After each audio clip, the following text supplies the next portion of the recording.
Olá, amigos do canal Redemptoris Mater. Sejam muito bem-vindos. No episódio anterior desta série sobre a Palavra de Deus, vimos que o monge cartucho Guigo meditava sobre o exercício espiritual do homem e, enquanto refletia, percebeu a existência de 4 degraus espirituais: a leitura, a meditação, a oração, a contemplação. Esses são, portanto, os passos da leitura orante.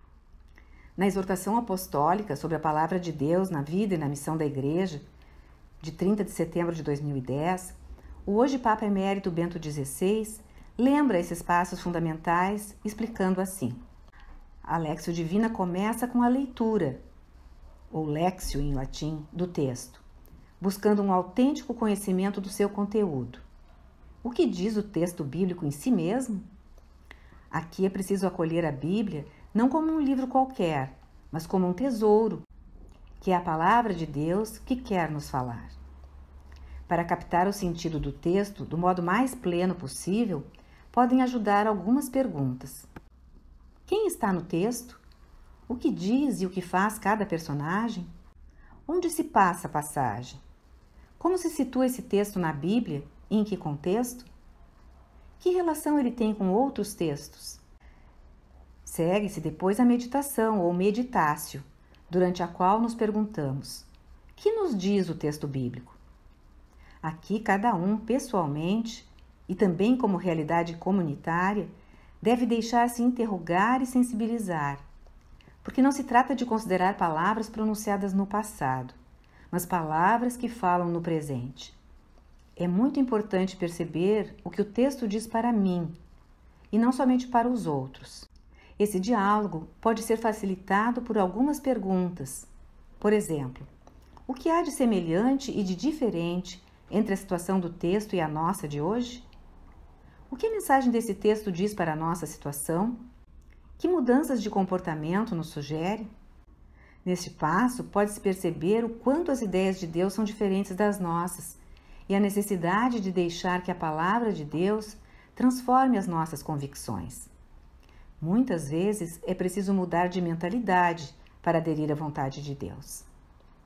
A meditação começa como o trabalho da formiga, que busca as folhas, que são muito maiores do que ela, e as leva para a sua toca. E prossegue a meditação como o trabalho da abelha, quando está elaborando o mel, ou do animal, que rumina o alimento. Sucessivamente, chega-se ao momento da oração, ou orácio, que supõe a pergunta: que dizemos ao Senhor em resposta à sua palavra? A oração, enquanto pedido ou intercessão, ação de graças ou louvor, é o primeiro modo como a palavra nos transforma. Essa oração provocada pela meditação se inicia com uma atitude de admiração, de silêncio e de adoração ao Senhor. Também pode ser uma recitação de uma prece ou um salmo. Santo Agostinho de Hipona dizia o seguinte: se o texto que estás lendo é oração, rezai. Se é gemido, gemei. Se é reconhecimento, ficai felizes. Se é um texto de esperança, esperai. Se exprime o temor, temei. Porque as coisas sentidas no sentido bíblico são espelhos de vós mesmos. Finalmente, a Lectio Divina conclui-se com a contemplação ou contemplácio, durante a qual assumimos como dom de Deus o seu próprio olhar ao julgar a realidade. E nos interrogamos: qual é a conversão da mente, do coração, da vida que o Senhor nos pede agora? De fato, São Paulo, na carta aos Romanos, afirma: não vos conformeis com este século, mas transformai-vos pela renovação da vossa mente, a fim de conhecerdes a vontade de Deus, o que é bom, o que lhe é agradável e o que é perfeito. A contemplação ajuda a enxergar o mundo de maneira nova, tira o véu e ajuda a descobrir o projeto de Deus na história que hoje vivemos. Leva-nos a perceber Cristo como o centro de tudo. Pela leitura orante, vamos crescendo na compreensão do sentido e da força da Palavra de Deus.